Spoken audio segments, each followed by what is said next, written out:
그렇게 좀 해주시면 고맙겠습니다. 이번 학기 영성을 주제로 우리가 말씀을 나누고 있습니다.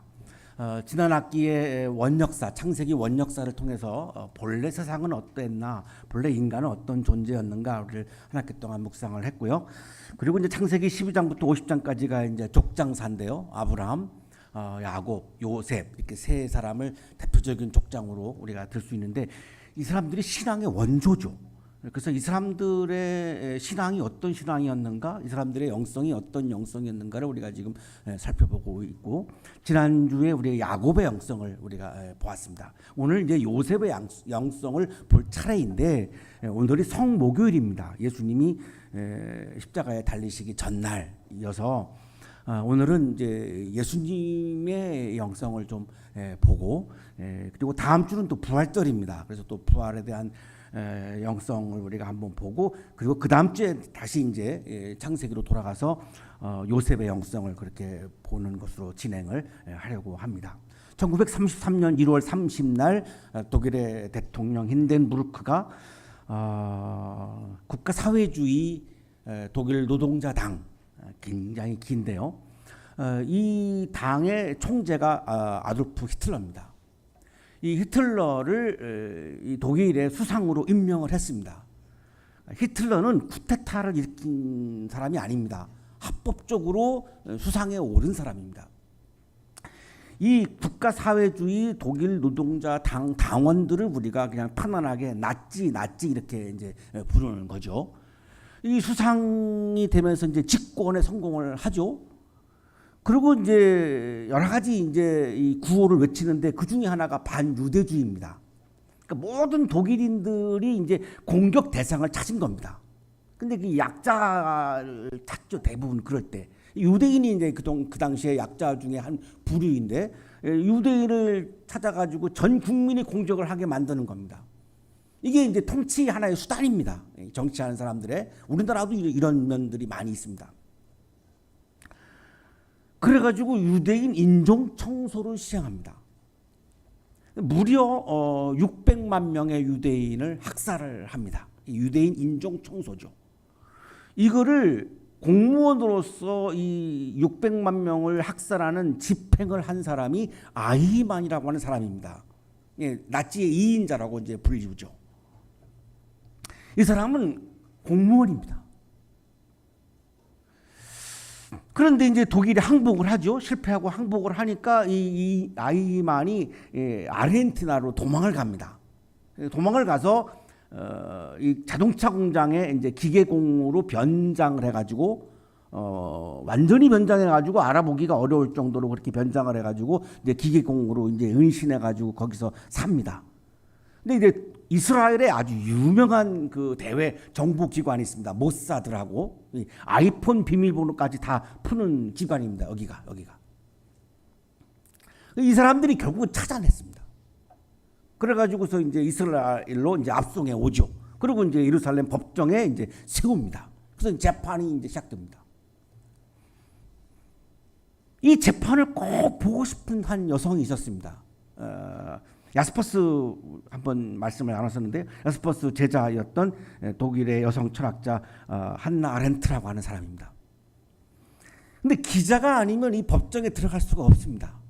그래서 이제 교수직을 내던지고 기자가 됩니다. 그래가지고 이 법정에 들어가서 이제 이 재판을 참관을 하죠. 이 참관을 하고 나서 책을 씁니다. 참관을 경험하고 나서 쓴 거죠. 이게 이제 그 유명한 예루살렘의 아히만이라고 하는 책입니다. 63년에 이 책을 발표하고 이 한나 아렌트는 뭐 세계적인 여성 철학자로 이제 아주 인정을 받는 그런 자리에 오르게 되는데요. 이 책에서 가장 중요한 개념이 악의 평범성입니다. 재판장에 들어가기 전에 이 한나 아렌트는 아히만의 모습을 막 그려보게 되죠. 어떤 모습일까? 야, 이게 아주 험상궂건 조폭 같은 인상이거나, 뿔 달린 뭐 도깨비 같은 모습이거나, 아주 막 흉측한 막 흉물처럼 막 생긴 이런 모습으로 상상을 했습니다. 갔는데 너무나 평범한 사람입니다. 악마의 모습이 아닙니다. 이 사람의 이야기를 들어보니까 그냥 맹목적인 복종을 한 겁니다. 이 상관인 히틀러의 명령에 맹목적인 복종, 이거를 이제 시체들의 복종이라고 하는 표현을 한나 아렌트가 쓰는데요. 그냥 시체가 되어서 시키는 대로 한 거죠. 내가 시키는 대로 했는데 내가 무슨 죄가 있단 말이냐라고 하는 이야기를 하는 겁니다. 나는 공무원으로서 상관의 명령에 복종해야 되는 사람이고, 나는 히틀러가 하라는 대로 했을 뿐인데 나는 법을 지켰다, 명령을 따랐다. 근데 내가 잘못이 뭐냐라고 얘기하는 거를 들으면서 너무 어이가 없는 겁니다. 여기서 이 한나 아렌트가 통찰을 통해서 발견한 개념이 악의 평범성입니다. 이 후기에서 이거를 이야기를 하죠. 악의 평범성이라고 하는 게 얼마나 끔찍한 결과를 빚어내는가를 우리에게 보여주고 있는 거다. 그러면 왜 이런 비극이 벌어졌을까? 악이라고 하는 것은 평범하게 존재하기 때문에 이것이 악인지 아닌지를 우리가 생각하지 아니하면, 사유하지 아니하면 나도 모르는 사이에 600만 명을, 죄 없는 600만 명을 죽이는 이런 끔찍한 비극을 자아내는 내가 주인공이 될 수밖에 없다. 악이만이 그런 게 아니라 우리 모두가 다 그렇다. 악이란 워낙 평범하기 때문에 내가 깊게 내가 말하려고 하는 거, 내가 행동하려고 하는 거, 내가 선택하려고 하는 것을, 이것이 선인지 악인지 이거를 깊게 사유하지 아니하면 나도 모르는 사이에 나는 악에 빠질 수밖에 없고, 그래서 다른 사람들에게 어마어마한 상처와 피해를 주는 비극적인 주인공이 될 수밖에 없다. 늘 우리는 항상 이것이 악인지 선인지를 늘 물어야 하고, 깊이 사유하고 나서 말하고 행동하고 선택해야 한다. 이거를 강조하는 거죠. 악의 평범성의 본질은 무사유다, 이렇게 이야기하면서 중요한 이야기를 하는데요. 우리가 오늘 예수님의 영성을 보면서 참고할 수 있는, 도움받을 수 있는 중요한 개념입니다. 이 아히만의 가장 큰 문제는 무사유였는데, 그럼 무사유는 뭐였느냐? 타인의 관점에서 바라볼 수 있는 능력의 결여이다, 이겁니다. 이렇게 하면 내가 히틀러의 명령에는 복종하는데, 이렇게 하면 유태인 600만 명의 본인들, 그 가족들, 그리고 유태인들, 이스라엘 사람들, 그 가족들, 그 사람들에게는 이게 어떤 결과를 빚어지는 거지? 타인의 관점에서 바라보는 관점을 너무나 상실했다라고 하는 거죠. 우리를 무사유하게 만드는 범인은 타인의 관점에서 바라볼 수 있는 관점의 상실이라는 겁니다. 여러분이 엘리트들이기 때문에 나중에 이제 성인이 되어서 사회에 나가면 중요한 어떤 정책을 결정하고 지시를 하고 명령을 하는 위치에 서게 됩니다. 여러분 지금 불안해하지만 다 그 자리에 갈 겁니다. 자, 그때 타인의 관점에서 바라보는 능력을 여러분이 훈련하지 않으시면 많은 사람들을 힘들게 합니다. 그 리더의 자리에 올라가 가지고 많은 사람들을 기쁘게 해주고 행복해주게 하는 게 아니라 다른 사람들을 힘들게 하는 리더가 됩니다. 그건 리더가 아니죠. 나쁜 사람이죠. 누구나 이렇게 빠질 수 있다는 겁니다. 타인의 관점에서 바라보는 능력이 매우 중요하다는 겁니다. 자, 아히만은 히틀러의 명령을 그냥 아무 생각하지도 않고 그냥 따른 거예요. 그것이 결국은 600만 명의 유태인을 학살하는 끔찍한 비극을 만들어냈어요. 자, 그러면 신앙인은 뭐죠? 신앙인은 내가 하려고 하는 말, 내가 선택하려고 하는 거, 내가 행동하려고 하는 거, 이것이 하나님의 뜻의 관점에서 어떤가를 바라보는 사람이 신앙인입니다. 하나님은 이걸 어떻게 보실까를 전혀 생각하지 않고 나의 확신에 차 가지고 내 뜻은 진리야, 내 뜻은 이거는 옳은 거야, 내 뜻은 정의로운 거야, 내 뜻은 진리야. 엘리트들이 빠지기 쉬운 이유입니다. 나는 늘 옳다고 생각할 수 있죠. 그러나 나도 인간이기 때문에 아무리 엘리트여도 나에게도 허점이 있고 약점이 있고 실수할 수가 있는 거잖아요. 그래서 늘 하나님의 관점에서 나의 뜻을 바라봐야 하는 거지요. 이게 신앙인입니다. 영성은 뭐죠? 내가 내 뜻을 세웠을 때에 하나님의 뜻의 관점에서 내 뜻이 이 하나님이 기뻐하시는 건지, 하나님의 원리에 맞는 건지, 하나님 나라의 원리에 맞는 건지, 하나님의 말씀의 원리에 맞는 건지를 끊임없이 이거를 들여다보는 겁니다. 사유하는 겁니다. 이게 영성입니다. 왜 우리가 이 목요일날 이 시간에 채플의 자리에 오냐면, 여러분 일주일 동안 열심히 공부하다가 보면 하나님의 뜻의 관점에서 내 뜻을 살펴볼 수 있는 것을 놓치게 됩니다. 잊어버리게 됩니다. 자꾸 그럴 수밖에 없죠. 열심히 공부하지 않는 사람들은 뭐 놓칠 염려가 별로 없지만, 열심히 공부하는 사람들이 더 놓칠 염려가 많은 거죠. 거기에 집중하니까. 물론 뭐 노는 것에 집중하는 사람들도 노는 거에 집중하다가 놓칠 수 있고, 공부를 열심히 하는 사람들은 공부 열심히 하다가 놓칠 수 있는 거고, 그거 외에는 제가 잘 모르겠어요. 둘 중에 하나일 것 같은데. 목요일날 1시간만이라도 내가 지금 생각하고 있는 거, 내가 지금 선택하려고 하는 거, 내가 지금 살고 있는 거, 내가 지금 행동하고 있는 거, 내가 지금 계획하고 있는 거, 이게 하나님의 뜻의 관점에서 어떤지를 봐야 하는 거죠. 그게 영성이고 이 자리가 그거를 하는 자리죠. 그래서 나오는 거예요. 예수님의 꿈은, 예수님이 당시에 33살이었습니다. 청년이었죠. 예수님의 꿈은 하나님의 나라였습니다. 오로지 하나님의 나라입니다. 나의 나라가 아니라 하나님의 나라입니다. 내 뜻이 이루어지는 나의 나라가 아니라 하나님의 뜻이 이루어지는 하나님의 나라가 청년 예수의 꿈입니다. 그래서 첫 설교도 하나님의 나라를 설교했고, 기도 제목도 그 나라를 오게 하여 주시며 나라가 임하옵시며 하나님의 나라가 여기에 오게 해달라고 기도했습니다. 로마의 식민지였죠, 그 당시에.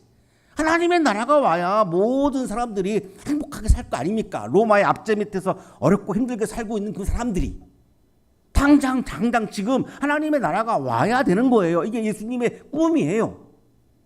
자, 그런데 나의 왕국, 나의 나라를 원하는 사람들이 있습니다. 그 당시에 대표적인 게 두 부류예요. 하나는 로마 제국. 로마는 세계를 지배하고 있었으니까 전 세계가 로마 황제의 나라가 되어야 하는 거예요. 그 다음에 유대 이스라엘을 장악하고 있는 사람들은 유대교 종교 지도자입니다. 종교 국가이기 때문에.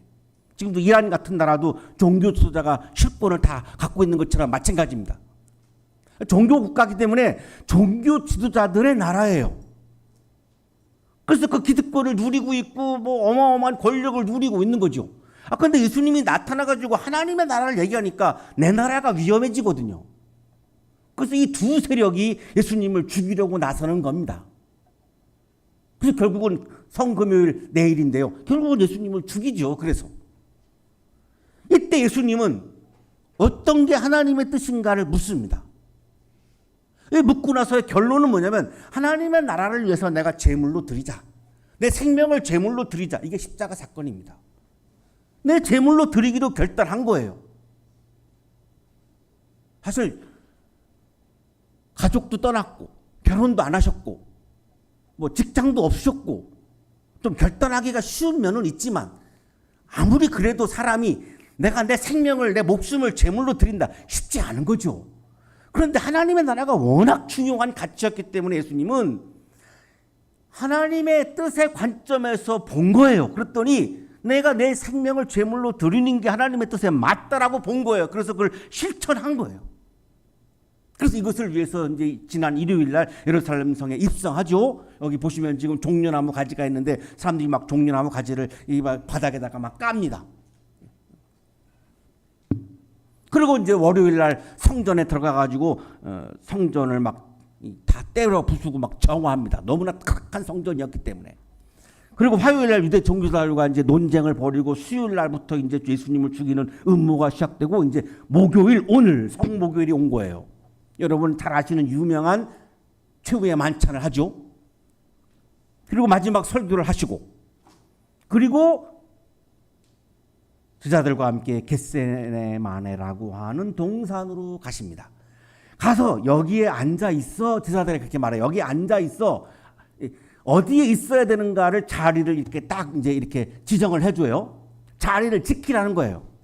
우리가 살면서 자리를 지키는 게 매우 중요한 일입니다. 민주주의는 모든 국민이 자기 자리 지키면 민주주의가 이루어지는 겁니다. 자기 자리 안 지키고 막 군인이 정치에 뛰어들어가 가지고 뭐 막 총칼로 정치한다든지 이러면 이제 민주주의가 깨지는 거죠. 여러분도 여러분의 자리가 있죠.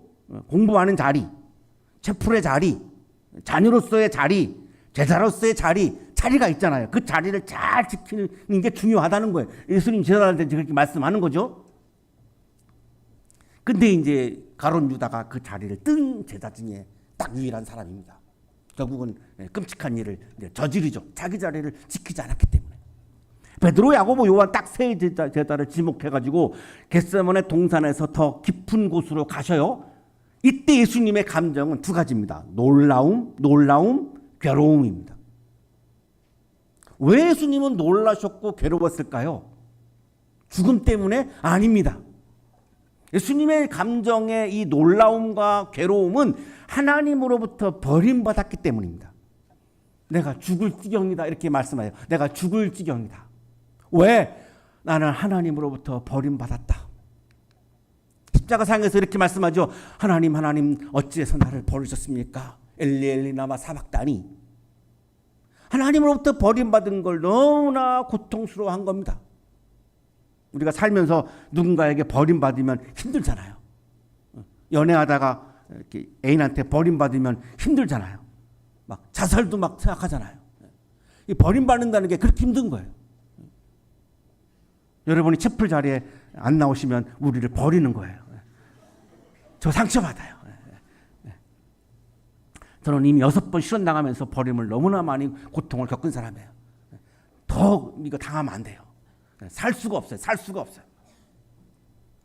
예수님이 세 제자에게 강조합니다. 깨어 있어라.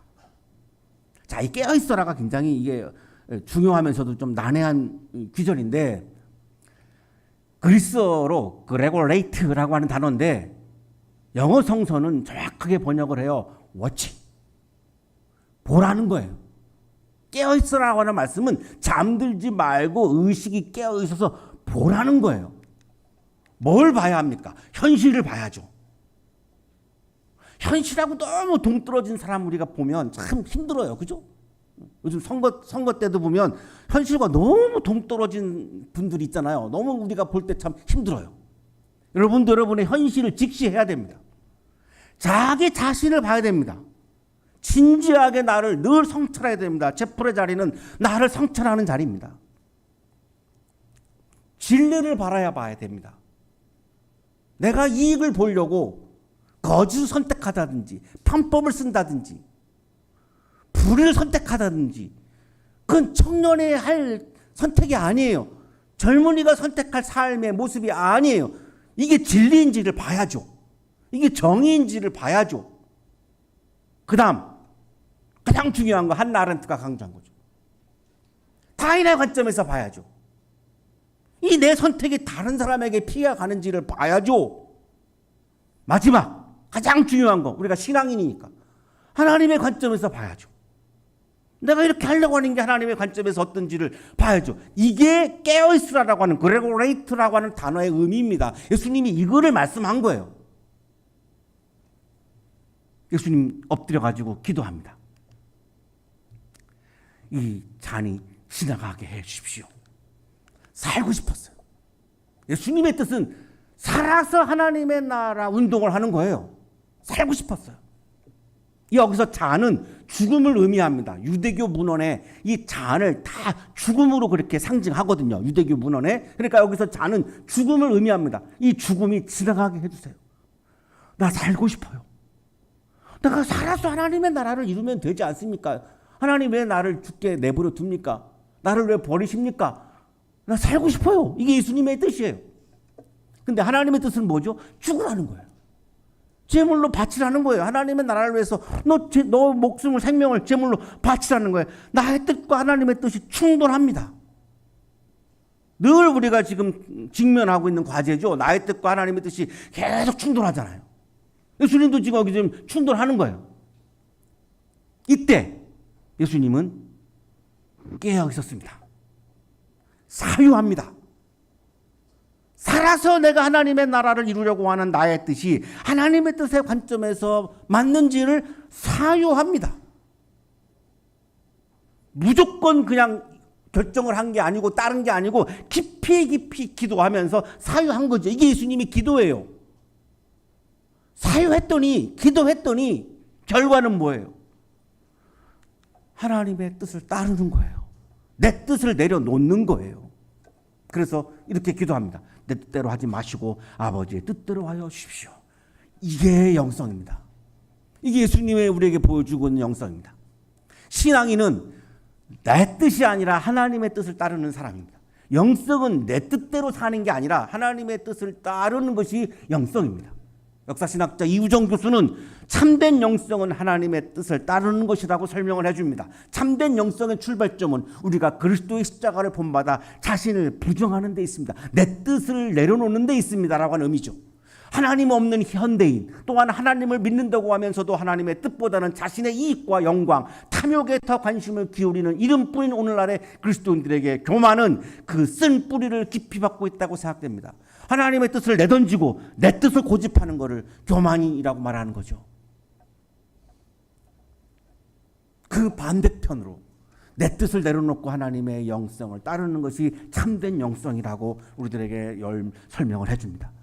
사랑하는 한양 가족 여러분, 성목요일을 맞이해서 하나님의 뜻의 관점에서 지금 나의 삶을 돌아봐야 하는 자리입니다.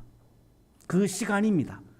아무 생각 없이 나의 욕망을 따르는 것이 아니라 깨어서 현실을 바라보면서 진지하게 나의 삶을, 나의 지금 자아를 바라보시고 진리를 바라보고 정의를 바라보시고 하나님의 뜻을 바라보고 하나님의 뜻을 따르는 사람, 진정한 영성을 소유한 신앙인이 되셔서 하나님의 뜻을 따라 인생의 길을 걸어감으로 하나님께서 기뻐하시는, 하나님이 좋아하시는, 하나님이 예뻐하시는, 하나님이 사랑하시는 우리 한양인들이 되시기를 간절히 축원합니다.